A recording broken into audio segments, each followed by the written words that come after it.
আল্লাহ তাআলা যে বলেছেন কামা কুতিবা আলাল্লাযীনা মিন ক্বাবলিকুম লাআল্লাকুম তাত্তাকুন, আমাদের পূর্বপুরুষ তারাও সিয়াম সাধনা করেছে।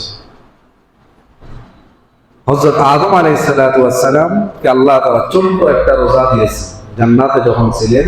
আল্লাহ তাআলা বলেন আপনি যা আছে তা খান,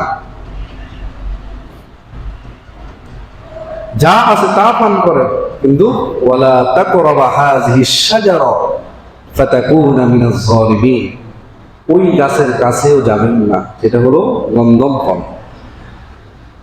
ওটা তিনি না খাওয়ার জন্য এটা আল্লাহ তাআলা আদেশ। এই হলো ছোট্ট একটা সিয়াম। আর বর্ণনা পাওয়া যায় যখন ওটা খেলেন দুনিয়াতে আসলেন 40 বছর তিনি সিয়াম সাধনা করেছেন। সুবহান।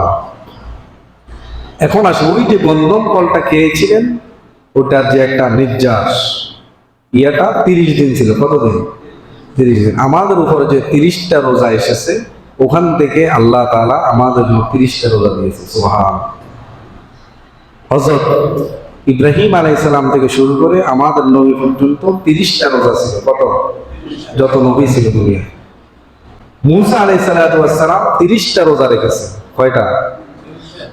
30টা রোজা রেখে যখন আল্লাহর সাথে তুরে সিনা সেখানে কিতাব নেওয়ার জন্য গেলেন, যাওয়ার কারণে তিনি যখন যাবেন তখন ভালো করে মুখকে পরিষ্কার করে নেবেন, কারণ আল্লাহর সাথে কথা বলবেন। আল্লাহ তাআলার কাছে যখন কথা বলবেন, কিতাব নিয়ে আসবেন, তখন আল্লাহ তাআলা বলেন হে মূসা, তুমি কেন মুখ পরিষ্কার করলে?